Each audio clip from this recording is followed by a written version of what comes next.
वाहिगुरू जी का खालसा वाहिगुरू जी की फतेह। लख लख वधाई समूह संगत नूं अपना खालसे दा जन्म दिहाड़ा विसाखी नूं आ रहा है।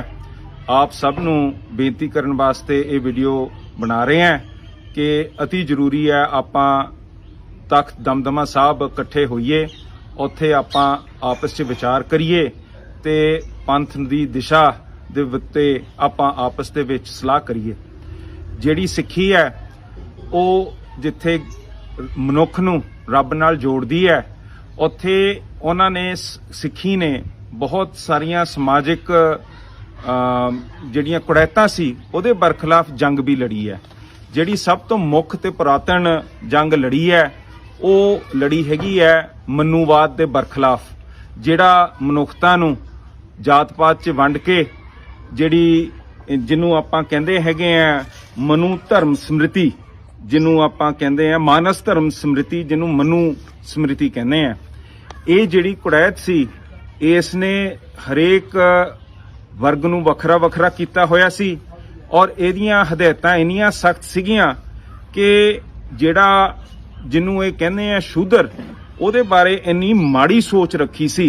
जो जे आपां मनुस्मृति दे श्लोक पढ़ीए उत्थे लिखिया है कि एकम वा तू शूद्रसा प्रभु कर्म समादसत एत समेव वर्णम सुसर मानस स्वाय। ਇਹਦਾ अर्थात हैगा कि शूदर वास्ते रब ने इक्को काम दिता है, ਉਹ ਹੈਗਾ बिना किसी सिखे गिलवे तो ਜਿਹੜੇ ਉੱਚ ਜਾਤੀ ਆ ਉਹਦੀ ਸੇਵਾ ਕਰਨਾ। ਇਹ ਜਿਹੜੀ ਮਨੂ ਸਮ੍ਰਿਤੀ ਹੈ ਇਹਨਾਂ ਨੇ ਜਿਹੜਾ ਵਿਦਿਆ ਉਹਦੇ ਬਰਖਲਾਫ ਐਡਾ ਵੱਡਾ ਇਹਨਾਂ ਨੇ ਫੈਸਲਾ ਕੀਤਾ ਸੀਗਾ। ਮਨੂ ਸਮ੍ਰਿਤੀ ਕਹਿੰਦੀ ਹੈ ਕਿ ਜਿਹੜਾ ਵੀ ਕੋਈ ਸ਼ੂਦਰ ਨੂੰ ਪੜ੍ਹਾਈ ਕਰਦਾ ਹੈ ਉਹ ਜਿਹੜਾ ਪੜਾਉਂਦਾ ਹੈਗਾ ਉਹ ਕਿਸੇ ਸ਼ਰਧਾ 'ਚ ਨਹੀਂ ਆ ਸਕਦਾ ਹੈਗਾ। ਉਹ ਮਨੂ ਸਮ੍ਰਿਤੀ ਕਹਿੰਦੀ ਹੈ ਕਿ ਸ਼ੂਦਰ ਵਿਦਿਆ ਲੈ ਹੀ ਨਹੀਂ ਸਕਦਾ ਹੈਗਾ ਤੇ ਜਿਹੜਾ ਵੀ ਇਹਨੂੰ ਸ਼ੂਦਰ ਨੂੰ ਵਿਦਿਆ ਦਿੰਦਾ ਹੈ ਉਹ ਸਿੱਧਾ ਨਰਕ 'ਚ ਜਾਊਗਾ। ਜੇ ਕੋਈ ਸ਼ੂਦਰ ਤੋਂ ਸਲਾਹ ਲੈਂਦਾ ਹੈਗਾ ਉਹਨੂੰ ਬਿਲਕੁਲ ਛੇਕਿਆ ਜਾਊਗਾ।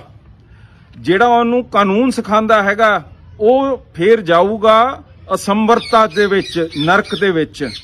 जेड़े राज दे विच शूदर राज करदा हैगा उत्थे किसी नूं नहीं रहना चाहिदा हैगा। सो ये जिहड़ी जे कोई शूदर नूं वेद पढ़ के सुना दे वो भी बहुत बज्जर करैत मनु दी सोच दे विच सीगा ते ये बिल्कुल भी वेद ओहदे नेड़े नहीं लगन देने हैगे आ। हुण ये जिहड़ी मनु स्मृति है इहदे बरखिलाफ भगतां ने गुरु साहिबाना ने सब तो वड्डी जंग लड़ी। जद आपां देखदे हैं, जद आपां गल करदे हैं शेख बाबा फरीद जी दी, जिन्हां ने रब दा नेड़ता मनुखता नूं दसी, उन्हां ने सधारण पंजाबी भाषा च दित्ती सी। वो सारा ज्ञान पंजाबी दे विच बाबा शेख फरीद ने सानू सुनाया सी। 12वीं सदी च वो सब तो पुरातन बाणी उन्हां दी गुरु ग्रंथ साहिब च है। उस तो उपरंत 15वीं 16वीं सदी दे विच साडे सत्कारयोग भगत रविदास महाराज ने इन्ना ज़्यादा ज्ञान दे के इन्ना प्रचार किया रब प्रति। उन्होंने जात पात तोड़ के भंग के उन्होंने मनुखता नूं एक पद्धर ते लियाण दा एडा ज़्यादा यतन किया कि पंडित भी उन्हां दे चरनां दे विच आके मत्था टेकण लग पे सीगे। क्यों? क्योंकि उन्होंने संगत नूं मोह के रब नाल जोड़ता सीगा। उसी समय दे विच गुरु नानक साहब ने जनेऊ पैन तो मना किया। उन्होंने बिल्कुल काली बैं तो निकल के पहले शब्द की कहे सीगे, ना कोई हिंदू ना कोई मुसलमान, जात पात धर्म दे वंड खत्म करके एक ओंकार एक रब दे नाल मनुखता नूं जोड़ता सीगा। यही सोच नूं अगे गुरु अंगद साहब महाराज ने, जिथे आपां गुरु अंगद साहब दे खडूर साहब च अखाड़े देखते हैं, माता खीवी का लंगर जिहड़ा एक बाटे तो सानू प्रशादा छकीदा है, उत्थे उन्होंने सानू पंजाबी वास्ते गुरमुखी की लिपि देती सीगी। हुण ये लिपि देण दा की मकसद सीगा ਕਿ ਆਪਾਂ ਨੇ ਸੰਸਕ੍ਰਿਤ ਦੇ ਨੇੜੇ ਤੇੜੇ ਨਹੀਂ ਜਾਣਾ ਹੈਗਾ। ਅਸੀਂ ਇਹੋ ਜਿਹੀ ਭਾਸ਼ਾ ਤੇ ਲਿਪੀ ਵਰਤਣੀ ਹੈ ਜਿਹੜੀ ਉਹ ਮਨੂ ਦੇ ਸੋਚ ਤੋਂ ਬਿਲਕੁਲ ਪੁੱਠੀ ਹੋਵੇ, ਉਹਦੇ ਨਾਲ ਕੋਈ ਮੇਲ ਹੀ ਨਹੀਂ ਰੱਖਿਆ ਹੈਗਾ। ਪਰ ਅੱਜ ਤੁਸੀਂ ਦੇਖੋ ਇਹ ਜਿਹੜਾ ਭਾਰਤ ਦਾ ਸੰਵਿਧਾਨ ਹੈ ਉਹਦੇ ਵਿੱਚ ਜਿਹੜੀ ਧਾਰਾ 351 ਹੈ ਉਹ ਕਹਿੰਦੀ ਹੈ ਕਿ directive for development of Hindi language, ਉਹਦੇ ਵਿੱਚ ਕਹਿੰਦੇ ਹੈ ਜਦ ਵੀ ਹਿੰਦੀ ਦੇ ਵਿੱਚ ਕੋਈ ਸ਼ਬਦਾਵਲੀ ਜੋੜਨੀ ਹੈ ਉਹ whenever necessary or desirable for its vocabulary primarily on Sanskrit and secondary on other languages, ਮਤਲਬ ਹਿੰਦੀ ਦੇ ਵਿੱਚ ਸਭ ਤੋਂ ਪ੍ਰਮੁੱਖ ਸੰਸਕ੍ਰਿਤ ਬਾਣੀ ਹੈਗੀ ਹੈ। ਇਹ ਸਿੱਧੀ ਮੰਨੂ ਦੀ ਚਾਲ ਹੈ ਜਿਹਦੇ ਨਾਲ ਉਹਨਾਂ ਨੇ ਹਰੇਕ ਦੇ ਉੱਤੇ ਸੰਸਕ੍ਰਿਤ ਲਾਗੂ ਕਰਨੀ ਹੈ। ਉਹ ਸੰਸਕ੍ਰਿਤ ਜਿਹੜੀ ਪਿਛਲੇ 2000 ਸਾਲਾਂ ਤੋਂ ਸਾਡੇ ਉੱਤੇ ਇਹੋ ਜਿਹੇ ਮਾੜੇ ਕਾਨੂੰਨ ਲਾਗੂ ਕਰ ਰਹੀ ਹੈ ਮਨੁੱਖਤਾ ਦੇ ਉੱਤੇ, ਜਿਹੜੇ ਸਾਡੀ ਸਿੱਖੀ ਨੇ ਬਿਲਕੁਲ ਭੰਗ ਕਰਕੇ ਪਰਾਂ ਮਾਰਤੇ ਸੀ। ਮੈਨੂੰ ਕੀ ਕਹਿੰਦਾ ਹੈਗਾ? ਮੈਨੂੰ ਕਹਿੰਦਾ ਹੈ ਕਿ ਜਿੱਥੇ ਵਿਦਿਆ ਨਹੀਂ ਦੇਣੀ ਸ਼ੂਦਰ ਨੂੰ, ਉੱਥੇ ਉਹਨੂੰ ਕਿਹੋ ਜਿਹੀਆਂ ਤਨਖਾਹਾਂ ਲਾਣੀਆਂ ਹੈਗੀਆਂ। ਉਹ ਕਹਿੰਦਾ ਹੈ ਕਿ ਜਿਹੜੇ ਰਾਜ ਦੇ ਵਿੱਚ ਸ਼ੂਦਰ ਹੈਗਾ ਉਹ ਬਿਲਕੁਲ ਗਊ ਵਾਂਗੂ ਦਲਦਲ ਦੇ ਵਿੱਚ ਖਤਮ ਹੋ ਜਾਊਗਾ। ਫਿਰ ਉਹ ਕਹਿੰਦਾ ਹੈ ਕਿ ਬਾਹਮਣ ਸ਼ੂਦਰ ਨੂੰ ਬਿਨਾਂ ਕਿਸੇ ਪੈਸੇ ਤੋਂ ਆਪਣੇ ਸੇਵਾ ਤੇ ਲਾ ਸਕਦਾ ਹੈਗਾ, ਕਿਉਂਕਿ ਬ੍ਰਹਮ ਨੇ ਸ਼ੂਦਰ ਨੂੰ ਬਣਾਇਆ ਹੀ ਇਸ ਵਾਸਤੇ ਹੈਗਾ। ਇਹ ਸਲੇਵਰੀ ਜਿਹੜੀ ਹੈਗੀ ਹੈ ਇਹ ਇਸ ਮਨੂ ਸਮ੍ਰਿਤੀ ਦੇ ਵਿੱਚ ਬਿਲਕੁਲ ਬਣਾਈ ਹੋਈ ਹੈਗੀ ਹੈ। ਫਿਰ ਕਹਿੰਦਾ ਹੈਗਾ ਕਿ ਜਿਹੜਾ ਵੀ ਸ਼ੂਦਰ ਕਿਸੇ ਬਾਹਮਣ ਉੱਚ ਜਾਤੀ ਨੂੰ ਕੋਈ ਮਾੜਾ ਬੋਲ ਆਖਦਾ ਹੈਗਾ ਉਹਦੀ ਜੀਭ ਕੱਟੀ ਜਾਣੀ ਚਾਹੀਦੀ ਹੈ, ਕਿਉਂਕਿ ਉਹ ਸ਼ੂਦਰ ਹੈ। ਫਿਰ ਉਹ ਕਹਿੰਦਾ ਹੈਗਾ ਕਿ ਜੇ ਕਿਸੇ ਉੱਚ ਜਾਤੀ ਦਾ ਨਾਂ ਉਹ ਕਿਸੇ ਹੰਕਾਰ ਨਾਲ ਕਹਿ ਦੇ, ਕਿਸੇ ਮਾੜੀ ਗੱਲ ਨਾਲ ਸੰਬੰਧ ਕਰਦਾ ਹੈਗਾ, ਫਿਰ ਉਹਦੇ ਮੂੰਹ ਦੇ ਵਿੱਚ 10 ਇੰਚ ਵੱਡਾ ਐਡਾ ਮੇਖ ਗਰਮ ਕਰਕੇ ਉਹਦੇ ਮੂੰਹ 'ਚ ਐ ਠੋਕ ਦੇਣਾ ਹੈਗਾ। ਫਿਰ ਕਹਿੰਦਾ ਹੈਗਾ ਜੇ ਕੋਈ ਸ਼ੂਦਰ ਬਾਹਮਣ ਨੂੰ ਕੋਈ ਆਪਦੀ ਗਿਆਨ ਦੇਣ ਦਾ ਯਤਨ ਕਰੇ ਜਾਂ ਉਹਨੂੰ ਸਮਝਾਏ ਕਿ ਕੰਮ ਕਿਵੇਂ ਕਰਨਾ ਹੈ, ਫਿਰ ਉਸ ਰਾਜ ਦੇ ਜਿਹੜਾ ਰਾਜਾ ਹੈ ਉਹਨੇ ਸ਼ੂਦਰ ਨੂੰ ਫੜ ਕੇ ਤੱਤਾ ਉਬਲਦਾ ਤੇਲ ਉਹਦੇ ਮੂੰਹ 'ਚ ਤੇ ਕੰਨਾਂ 'ਚ ਪਾਣਾ ਚਾਹੀਦਾ ਹੈਗਾ। ਇਹੋ ਜਿਹੇ ਭਿਆਨਕ ਉਹਨੇ ਉਹਦੇ ਉੱਤੇ ਪਾਬੰਦੀਆਂ ਲਾਈਆਂ ਹੋਈਆਂ, ਜਿਹੜੀ ਕਿ ਸਿੱਖੀ ਨੇ ਇਸ ਦੇ ਵਿੱਚ ਇਹ ਵੀ ਆਉਂਦਾ ਹੈ ਕਿ ਸ਼ੂਦਰ ਦਾ ਆਪ ਦਾ ਕੋਈ ਧਨ ਨਹੀਂ ਹੋ ਸਕਦਾ ਹੈਗਾ। ਜੇ ਕਿਸੇ ਬਾਹਮਣ ਨੂੰ ਕਿਸੇ ਸ਼ੂਦਰ ਦੇ ਧਨ ਦੇ ਉੱਤੇ ਅੱਖ ਪੈ ਗਈ ਤਾਂ ਉਹ ਲੈ ਸਕਦਾ ਹੈਗਾ। ਹੁਣ ਇਹ ਸਾਰਾ ਜਿਹੜਾ ਕੰਮ ਸੀਗਾ ਇਹ ਮਨੂ ਸਮ੍ਰਿਤੀ ਨੇ ਪਿਛਲੇ 2-3 ਹਜ਼ਾਰ ਸਾਲਾਂ ਤੋਂ ਮਨੁੱਖਤਾ ਨੂੰ ਬੰਨ ਕੇ ਕੁਚਲ ਕੇ ਆਪਦੇ ਕਾਨੂੰਨ 'ਚ ਇਹਨਾਂ ਨੇ ਫਸਾਤਾ ਸੀਗਾ। ਇਹ ਜਿਹੜੀ ਸੋਚ ਹੈ ਇਹਦੇ ਬਰਖਲਾਫ ਸਿੱਖੀ ਨੇ ਉੱਠ ਕੇ ਮਨੁੱਖਤਾ ਮਾਨਸ ਕੀ ਜਾਤ ਸਭੀ ਹੈ ਇੱਕ ਓਂਕਾਰ ਦੇ ਅਧੀਨ ਮਨੁੱਖਤਾ ਨੂੰ ਤੋਰਿਆ ਸੀਗਾ। ਜਿਹੜਾ ਦੂਜਾ ਸਿੱਖੀ ਨੇ ਇੱਕ ਪਾਸਾ ਲਿੱਤਾ ਸੀ ਜਿੱਥੇ ਨਾਮ ਸਿਮਰਨ ਨਾਲ ਰੱਬ ਨੂੰ ਜੋੜਨਾ ਸੀ, ਜਿਹੜੀ ਜਾਤ ਪਾਤ ਨੂੰ ਭੰਗ ਕਰਨਾ ਸੀ। ਪੰਚਮ ਪਿਤਾ ਤੋਂ ਬਾਅਦ ਜਦ ਉਹਨਾਂ ਨੂੰ ਤੱਤੇ ਤਬੀਆਂ ਤੇ ਬੈਠ ਕੇ ਤਸੀਹਾਂ ਨਾਲ ਮਾਰਿਆ ਸੀਗਾ, 6ਵੇਂ ਪਾਤਸ਼ਾਹ ਨੇ ਜਿਹੜਾ ਰਾਜ ਸੀਗਾ ਮੁਗਲਾਂ ਦੀ ਹਕੂਮਤ ਸੀ ਜਿਹੜੀ ਜ਼ਬਰ ਕਰਦੀ ਸੀ ਦੁਨਿਆਵੀ ਰੂਪ 'ਚ, ਉਹਦੇ ਬਰਖਲਾਫ ਵੀ ਉਹਨਾਂ ਨੇ ਸਿੱਖੀ ਨੂੰ ਤੋਰਤਾ ਸੀਗਾ, ਜਿਹਦੇ ਵਿੱਚ ਉਹਨਾਂ ਨੇ ਜੰਗਾਂ ਲੜ ਕੇ ਉਹ ਹਕੂਮਤ ਜਿਹੜੀ ਬੰਦੇ ਨੂੰ ਬੰਦਾ ਨਹੀਂ ਸੀ ਸਮਝਦੀ, ਜਿਹੜੀ ਤੁਹਾਨੂੰ ਘੋੜਿਆਂ ਤੇ ਨਹੀਂ ਸੀ ਬੈਠਣ ਦਿੰਦੀ, ਤੁਹਾਨੂੰ ਸ਼ਸਤਰ ਨਹੀਂ ਸੀ ਚੱਕਣ ਦਿੰਦੀ, ਆਪਣੇ ਮੁਗਲ ਜਿਹੜੇ ਉਹਨਾਂ ਦੇ ਨਾਲ ਦੇ ਹਮ ਖਿਆਲੀ ਸੀ ਉਹਨਾਂ ਨੂੰ ਸਾਰਾ ਇਹ ਰਾਜ ਬਖਸ਼ਦੀ ਸੀ, ਉਹਦੇ ਬਰਖਲਾਫ ਵੀ ਸਿੱਖੀ ਨੇ ਸਟਰਗਲ ਕੀਤੀ ਸ਼ੁਰੂ, ਜਿਹੜੀ ਉੱਥੋਂ ਅੰਮ੍ਰਿਤਸਰ ਸਾਹਿਬ ਤੋਂ ਚੱਲ ਕੇ ਹੌਲੀ ਹੌਲੀ 6ਵੇਂ ਪਾਤਸ਼ਾਹ ਨੇ ਆ ਕੇ ਆਨੰਦਪੁਰ ਸਾਹਿਬ, ਕੇਸਗੜ੍ਹ ਸਾਹਿਬ, ਇੱਧਰ ਜਿੱਥੇ ਆਪਾਂ ਸੰਸਕਾਰ ਕਰਨ ਜਾਂਦੇ ਆ ਉੱਥੇ ਤਖਤ 6ਵੇਂ ਪਾਤਸ਼ਾਹ ਨੇ ਸ਼ੁਰੂ ਕਰਤਾ ਸੀ ਕਿ ਇਹ ਦੁਨਿਆਵੀ ਰੂਪ 'ਚ ਵੀ ਸਿੱਖੀ ਆਜ਼ਾਦ ਕਰੂਗੀ ਬੰਦੇ ਨੂੰ। ਉਸ ਮਿਸ਼ਨ ਤੇ ਉਹਨਾਂ ਦੇ ਅੱਗੇ ਜਿਹੜੇ ਗੁਰੂ ਹਰਰਾਏ ਸਾਹਿਬ, ਹਰਕ੍ਰਿਸ਼ਨ ਸਾਹਿਬ, ਉਹਨਾਂ ਨੇ ਉੱਥੇ ਬੈਠ ਕੇ ਸੰਭਾਲ ਕੀਤੀ ਤੇ ਫਿਰ ਉਹਨਾਂ ਦੇ ਸਪੂਤ ਗੁਰੂ ਤੇਗ ਬਹਾਦਰ ਸਾਹਿਬ ਨੇ ਮਨੁੱਖਤਾ ਦੇ ਪੱਖ 'ਚ ਜਾ ਕੇ ਮੁਗਲ ਹਕੂਮਤ ਦਿੱਲੀ ਦੇ ਸਾਹਮਣੇ ਹਿੰਦੂਆਂ ਦੇ ਧਰਮ ਦੇ ਪੱਖ 'ਚ ਆਵਾਜ਼ ਉਠਾਈ, ਜਿਸ ਨਾਲ ਉਹਨਾਂ ਦਾ ਸੀਸ ਕੱਟਿਆ ਗਿਆ। ਉਹ ਸੀਸ ਕਿਹਨੇ ਸਵੀਕਾਰ ਕੀਤਾ? ਸਾਡੇ ਹਰਮਨ ਪਿਆਰੇ ਗੁਰੂ ਗੋਬਿੰਦ ਸਿੰਘ ਮਹਾਰਾਜ ਨੇ। ਗੁਰੂ ਗੋਬਿੰਦ ਸਿੰਘ ਮਹਾਰਾਜ ਨੇ ਉਸ ਸੋਚ ਨੂੰ ਸਾਰਾ ਬੰਨ੍ਹ ਕੇ ਖਾਲਸੇ ਦੇ ਰੂਪ ਦੇ ਵਿੱਚ ਸਾਨੂੰ ਹੁਕਮ ਕੀਤਾ ਕਿ ਆਪਾਂ ਨੇ ਰਹਿਣਾ ਹੈ। ਇਹ ਆਪਾਂ ਸਾਰੇ ਜਾਣਦੇ ਹਾਂ। ਗੁਰੂ ਸਾਹਿਬ ਨੇ ਜਿਹੜਾ ਸਾਨੂੰ ਹੁਕਮ ਕੀਤਾ ਸੀ, ਖਾਲਸਾ ਮੇਰਾ ਰੂਪ ਹੈ ਖਾਸ, ਖਾਲਸੇ ਮੈਂ ਕਰੂੰ ਨਿਵਾਸ, ਵਿਪਰਨ ਕੀ ਰੀਤ ਦੇ ਬਾਰੇ ਉਹਨਾਂ ਨੇ ਖਾਲਸਾ ਦਾ ਬਹੁਤ ਤਗੜਾ ਇੱਕ ਸਾਨੂੰ ਬਿਆਨ ਦਿੱਤਾ ਸੀਗਾ। ਖਾਲਸਾ ਬਣਿਆ ਹੀ ਹੱਕ ਹਕੂਕ ਵਾਸਤੇ ਹੈਗਾ। ਖਾਲਸੇ ਨੇ ਆਜ਼ਾਦੀ ਵਾਸਤੇ ਕੰਮ ਕਰਨਾ ਹੈ, ਜ਼ੁਲਮ ਦੇ ਬਰਖਲਾਫ ਕੰਮ ਕਰਨਾ ਹੈਗਾ। ਪਰ ਅੱਜ ਦੇਖੋ, ਜਿੱਥੇ ਮਨੂ ਦੀ ਸੋਚ ਇਸ ਦੇਸ਼ 'ਚ ਆ ਗਈ ਹੈ, ਅੱਜ ਜੇ ਅਸੀਂ ਖਾਲਸਾ ਰਾਜ ਦੀ ਗੱਲ ਕਰਦੇ ਹਾਂ, ਉਹਦੇ ਉੱਤੇ ਪਾਬੰਦੀਆਂ ਲਾਈਆਂ ਜਾਂਦੀਆਂ ਹੈਗੀਆਂ, ਉਹਦੇ ਉੱਤੇ ਮਾੜਾ ਕਿਹਾ ਜਾਂਦਾ। ਖਾਲਸੇ ਨੇ ਮਾੜਾ ਕੀ ਕੀਤਾ?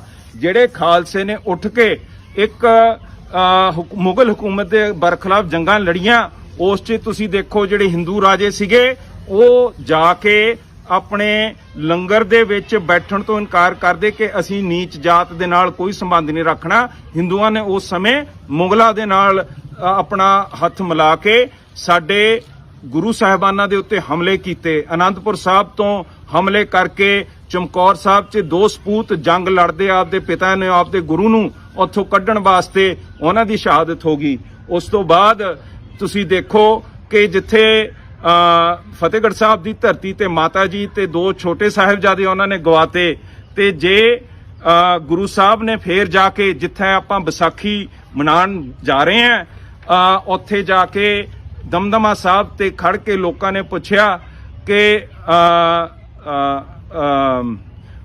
ਤੁਸੀਂ ਮਹਿਸੂਸ ਕੀ ਕਰਦੇ ਹੈਗੇ ਹੋ?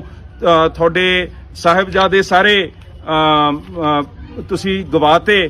ਤੇ ਉੱਥੇ ਜਾ ਕੇ ਤੁਸੀਂ ਦੇਖੋ ਕਿੱਡੀ ਵੱਡੀ ਗੱਲ ਗੁਰੂ ਸਾਹਿਬ ਨੇ ਕਹੀ। ਕਹਿੰਦੇ ਕਿ ਇਨ ਪੁੱਤਰਨ ਕੇ ਸੀਸ पे वार दिए सूत ਚਾਰ ਮੂਹੇ ਤੋਂ ਕਿਆ ਹੁਆ ਜੀਵਤ ਕਈ ਹਜ਼ਾਰ। ਉਹ ਸਿੰਘੋ, ਉਹ ਗੁਰੂ ਦੇ ਲਾਲੋ, ਸਾਰੇ ਤੁਸੀਂ ਉੱਥੇ ਪਹੁੰਚੋ ਹੀ ਪਹੁੰਚੋ। ਜਿਹੜੇ ਗੁਰੂ ਨੇ ਸਭ ਕੁਝ ਗਵਾ ਕੇ ਤਾਂ ਵੀ ਚੜ੍ਹਦੀ ਕਲਾ 'ਚ ਤੁਹਾਡੇ ਸਿਰਾਂ ਦੇ ਆਸਰੇ ਆਪਣਾ ਮਨ ਠਹਿਰਾਇਆ ਸੀਗਾ। ਜਦ ਸਭ ਸਰਬੰਸ ਦਾਨ ਕਰਤਾ, ਆਪਾਂ ਨੂੰ ਬਿਲਕੁਲ ਪਹੁੰਚਣਾ ਚਾਹੀਦਾ ਹੈ ਵਿਸਾਖੀ ਦੇ ਉੱਤੇ, ਜਿੱਥੇ ਖਾਲਸਾ ਉਹਨਾਂ ਨੇ ਸਥਾਪਿਤ ਕੀਤਾ ਸੀ। ਉਹਨਾਂ ਨੂੰ ਐ ਤਾਂ ਮਹਿਸੂਸ ਹੋਵੇ ਕਿ ਗੁਰੂ ਕੇ ਲਾਲ ਅੱਜ ਵੀ ਜਿਉਂਦੇ ਆ। ਉੱਥੇ ਆਪਾਂ ਇਕੱਠੇ ਹੋਈਏ, ਆਪਣਾ ਫੈਸਲਾ ਕਰੀਏ, ਅੱਗੇ ਤੁਰਨ ਦੀ ਗੱਲ ਕਰੀਏ। ਸਾਧ ਸੰਗਤ ਜੀ, ਅੱਜ ਸਾਡੇ ਉੱਤੇ ਬਹੁਤ ਜਾਰੀ ਵਿਪਤਾ ਆ ਰਹੀ ਹੈ, ਸਾਡੇ ਉੱਤੇ ਹਮਲੇ ਹੋ ਰਹੇ ਆ, ਸਾਨੂੰ ਫੜਿਆ ਜਾ ਰਿਹਾ ਹੈਗਾ, ਸਾਡੇ ਉੱਤੇ ਸਰਕਾਰਾਂ ਹਾਵੀ ਹੋ ਰਹੀਆਂ। ਇਹ ਕੌਣ ਹਾਵੀ ਹੋ ਰਿਹਾ? ਇਹ ਉਹੀ ਮਨੂ ਹਾਵੀ ਹੋ ਰਿਹਾ ਜਿਨੇ ਆਪਣੇ ਧਾਰਾ 25 ਦੇ ਵਿੱਚ ਜਿਹੜੇ ਸਿੱਖ ਹੈ ਉਹਨੂੰ ਕਿਹਾ ਹੈਗਾ ਐਕਸਪਲੇਨੇਸ਼ਨ 2 'ਚ ਕਿ ਪਰਸਨਸ ਪ੍ਰੋਫੈਸਿੰਗ ਦ ਸਿੱਖ ਜੈਨ ਔਰ Buddhist religion will be thought of as Hindu. ਸਾਨੂੰ ਉਹਨਾਂ ਨੇ ਹਿੰਦੂ ਬਣਾਤਾ। ਪਰ ਸਾਡੇ ਗੁਰੂ ਸਾਹਿਬਾਨ ਕੀ ਕਹਿੰਦੇ ਆ? ਜਿੱਥੇ ਗੁਰੂ ਨਾਨਕ ਸਾਹਿਬ ਨੇ ਕਿਹਾ ਨਾ ਹਮ ਹਿੰਦੂ ਨਾ ਮੁਸਲਮਾਨ, ਉੱਥੇ ਅੰਗ 1136 ਤੇ ਉੱਤੇ ਸਾਡੇ ਗੁਰੂ ਸਾਹਿਬ ਗੁਰੂ ਅਰਜਨ ਸਾਹਿਬ ਮਹਾਰਾਜ ਸਾਨੂੰ ਕੀ ਕਹਿੰਦੇ? ਨਾ ਹਮ ਹਿੰਦੂ ਨਾ ਮੁਸਲਮਾਨ, ਅੱਲਾ ਰਾਮ ਕੇ ਪਿੰਡ ਪ੍ਰਾਨ, ਹਜ ਕਾਬੇ ਜਿਉ ਨਾ ਤੀਰਥ ਪੂਜੇ, ਏਕੋ ਸੇਵੀ ਅਵਰ ਨਾ ਦੂਜੇ, पूजा करू ना निवाज गुजारो, एक निरंकार ले रिद नमस्कारू, वर्त ना रहो ना मद रमदाना, तिस सेवी जो रखे निदाना, एक गुसाई अल्लाह मेरा, हिंदू तुर्क दोहू नबेरा। ना असी हिंदू ना मुसलमान, ना असी वर्त रखीए, ना असी किसी होर च विश्वास करिए, ਅਸੀਂ ਸਿਰਫ ਤੇ ਸਿਰਫ ਨਿਰੰਕਾਰ ਮਹਾਰਾਜ ਨੂੰ ਨਮਸਕਾਰ ਕਰਦੇ ਆਂ। ਫਿਰ ਜਿੱਥੇ ਬਾਣੀ ਸਾਨੂੰ ਕਹਿੰਦੀ ਹੈ ਨਾ ਹਮ ਹਿੰਦੂ ਨਾ ਹਮ ਮੁਸਲਮਾਨ, ਫਿਰ ਇਹ ਭਾਰਤ ਦਾ ਸੰਵਿਧਾਨ ਸਾਨੂੰ ਹਿੰਦੂ ਕਿਵੇਂ ਬਣਾਉਂਦਾ ਹੈਗਾ? ਸਾਡਾ ਆਨੰਦ ਕਾਰਜ ਮੈਰਿਜ ਐਕਟ ਨਹੀਂ ਲਾਗੂ ਕਰਦਾ ਹੈਗਾ। ਸਾਨੂੰ ਬੰਨ ਕੇ ਇਹ ਬਿਲਕੁਲ ਮਨੂ ਦੀ ਸੋਚ ਅਧੀਨ ਇਹੋ ਜਿਹੇ ਕਾਨੂੰਨ ਪਾ ਦਿੰਦਾ ਹੈਗਾ। B.R. ਅੰਬੇਦਕਰ ਨੇ ਮਨੁੱਖਤਾ ਪ੍ਰਤੀ ਹਿਊਮਨ ਰਾਈਟਸ ਤੇ ਫਰੀडम्स ਦੇ ਅਧੀਨ ਜਿਹੜੀ ਤੀਜਾ ਹਿੱਸਾ ਸੰਵਿਧਾਨ ਦਾ ਹੈ, ਜਿਹਦੇ ਵਿੱਚ ਫੰਡਾਮੈਂਟਲ ਰਾਈਟਸ ਤੇ ਫਰੀडम ਦਿੱਤੇ ਆ, ਉਹਦੇ ਵਿੱਚ right to life and liberty ਸਾਨੂੰ ਨਜਾਇਜ਼ ਕੋਈ ਫੜ ਨਹੀਂ ਸਕਦਾ। ਆ ਧਾਰਾ 25 12 ਤੋਂ ਲੈ ਕੇ 32 ਆਰਟੀਕਲ ਦੇ ਵਿੱਚ ਸਾਨੂੰ ਇਹ ਹੱਕ ਦਿੱਤੇ ਸੀਗੇ। ਪਰ ਇਹ ਮਨੂ ਦੀ ਸੋਚ ਕੀ ਹੈ ਇਹ ਇਹਨਾਂ ਨੂੰ ਭੰਗ ਕਰਕੇ ਹੱਕਾਂ ਨੂੰ ਜਿਹੜੇ ਕਾਨੂੰਨ ਇਹ ਹੱਕ ਤੋੜਦੇ ਆ, ਜਿਵੇਂ ਡਿਸਟਰਬਡ ਏਰੀਆ ਐਕਟ ਹੋ ਗਿਆ, ਯੂਆਪਾ, ਟਾਡਾ, ਨੈਸ਼ਨਲ ਸਿਕਿਉਰਿਟੀ ਐਕਟ, ਆਫਸਪਾ, ਇਹ ਸਾਰੇ ਘੱਟ ਗਿਣਤੀਆਂ ਦੇ ਉੱਤੇ ਲਾਗੂ ਕਰਦਾ ਹੈਗਾ। ਇਹ ਜਿਹੜੀ ਮਨੂ ਦੀ ਸੋਚ ਹੈ, ਜਿਹੜੀ ਕਹਿੰਦਾ ਹੈ ਕਿ ਸੰਸਕ੍ਰਿਤ ਲਾਗੂ ਕਰਨੀ ਹੈ, ਜਿਹੜੀ ਕਹਿੰਦੀ ਹੈ ਕਿ ਜਿਹੜੀਆਂ ਘੱਟ ਗਿਣਤੀਆਂ, ਮੈਨੂੰ ਦੱਸੋ ਇਹ ਕਾਨੂੰਨ ਕਦੀ ਮੁੱਖ ਧਾਰਾ ਤੇ ਲੱਗਦੇ ਆ? ਇਹ ਸਿਰਫ ਤੇ ਸਿਰਫ ਸਾਡੇ ਬੱਚਿਆਂ ਨੂੰ ਫੜਨ ਵਾਸਤੇ ਪ੍ਰੀਵੈਂਟਿਵ ਕਸਟਡੀ 'ਚ ਸਾਲ-ਸਾਲ ਗਾਲ ਕੇ ਇਹਨਾਂ ਨੇ ਸਿਰਫ ਤੇ ਸਿਰਫ ਘੱਟ ਗਿਣਤੀਆਂ ਤੇ ਲਾਇਆ। ਫੇਰ ਮੇਰੇ ਵੀਰੋ, ਉਹ ਮੇਰੇ ਖਾਲਸੇ ਭਰਾਵੋ ਭੈਣੋ, ਮੈਨੂੰ ਦੱਸੋ ਗੁਰੂ ਸਾਹਿਬਾਨਾਂ ਨੇ ਇਸ ਮੌਕੇ ਤੇ ਜਦ ਸਾਡੇ ਉੱਤੇ ਨਜਾਇਜ਼ ਹੁੰਦੀ ਸੀ ਫਿਰ ਸਾਨੂੰ ਕੀ ਕਿਹਾ ਸੀ? ਉੱਠ ਕੇ ਇਸ ਜ਼ੁਲਮ ਦੇ ਬਰਖਲਾਫ ਲੜੋ। ਜੇ ਆਪਾਂ ਗੁਰੂ ਗੋਬਿੰਦ ਸਿੰਘ ਮਹਾਰਾਜ ਦੇ ਲਾਲ ਬਣ ਕੇ ਜਿਉਣਾ ਹੈਗਾ ਤਾਂ ਅਸੀਂ ਇਹ ਗੁਲਾਮੀ ਕਦੀ ਨਹੀਂ ਸਹਿ ਸਕਦੇ ਹੈਗੇ। ਜਿਸ ਕਰਕੇ ਆਪਾਂ ਤਖਤ ਦਮਦਮਾ ਸਾਹਿਬ ਪਹੁੰਚ ਕੇ ਉੱਥੇ ਇਕੱਠੇ ਹੋ ਕੇ ਇਹ ਜਿਹੜਾ ਮੌਜੂਦਾ ਹਾਲਾਤ ਹੈ ਸਾਡੇ, ਉਹਦੇ ਬਰਖਲਾਫ ਅਸੀਂ ਬੋਲੀਏ। ਹੁਣ ਮੈਨੂੰ ਦੱਸੋ, ਇੱਥੇ ਜਦ ਹਿੰਦੀ ਹਿੰਦੁਸਤਾਨ ਕਹਿੰਦੇ ਆ ਤਾਂ ਕੋਈ ਨਹੀਂ ਕੁਛ ਕਹਿੰਦਾ ਹੈਗਾ।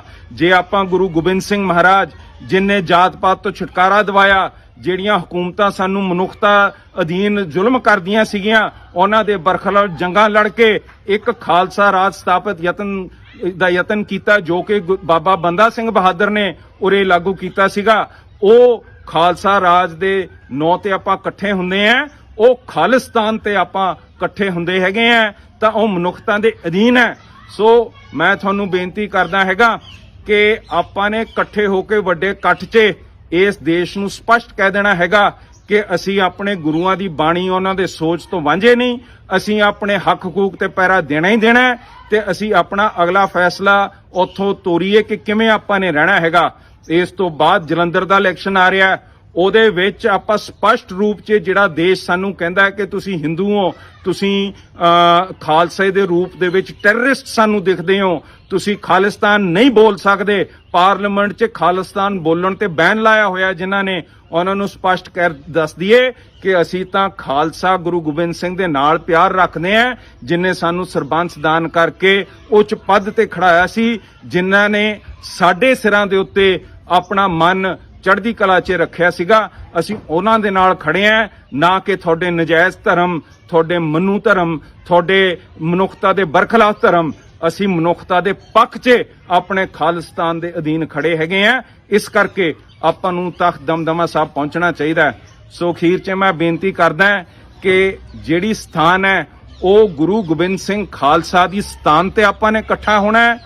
ਜਿਹੜਾ ਪਿੰਡ ਹੈ ਉਹ ਕਿਹੜਾ ਪਿੰਡ ਹੈ? ਉਹ ਪਿੰਡ ਗੁਰੂ ਗੋਬਿੰਦ ਸਿੰਘ ਦਾ ਜਿਹੜਾ ਦੱਸਿਆ ਹੋਇਆ ਚੜ੍ਹਦੀ ਕਲਾ ਪਿੰਡ ਦੇ ਵਿੱਚ ਆਪਾਂ ਇਕੱਠ ਕਰਨਾ ਹੈ। ਉਹ ਮੀਡੀਆ ਸੁਣ ਲਓ, ਸਾਰੇ ਸਿੱਖ ਚੜ੍ਹਦੀ ਕਲਾ ਪਿੰਡ 'ਚ ਇਕੱਠੇ ਹੋਣ ਲੱਗੇ ਆ। ਲੱਭ ਲਓ ਚੜ੍ਹਦੀ ਕਲਾ ਵਾਲਾ ਪਿੰਡ, ਕਿਉਂਕਿ ਅਸੀਂ ਉੱਥੇ ਹੀ ਇਕੱਠੇ ਹੋਣਾ। ਜਿਹਨੂੰ ਉੱਥੇ ਆ ਕੇ ਫੜਨਾ ਫੜ ਲਿਓ, ਪਰ ਹੋਵਾਂਗੇ ਅਸੀਂ ਆਪਣੇ ਗੁਰੂ ਦੇ ਘਰ ਤਖਤ ਦਮਦਮਾ ਸਾਹਿਬ ਖਾਲਸਾ ਸਥਾਨ ਪਿੰਡ ਚੜ੍ਹਦੀ ਕਲਾ ਦੇ ਵਿੱਚ। ਉੱਥੇ ਆ ਕੇ ਸਾਡੇ ਨਾਲ ਨਿਬੜ ਲਿਓ। ਵਾਹਿਗੁਰੂ ਜੀ ਕਾ ਖਾਲਸਾ, ਵਾਹਿਗੁਰੂ ਜੀ ਕੀ ਫਤਿਹ।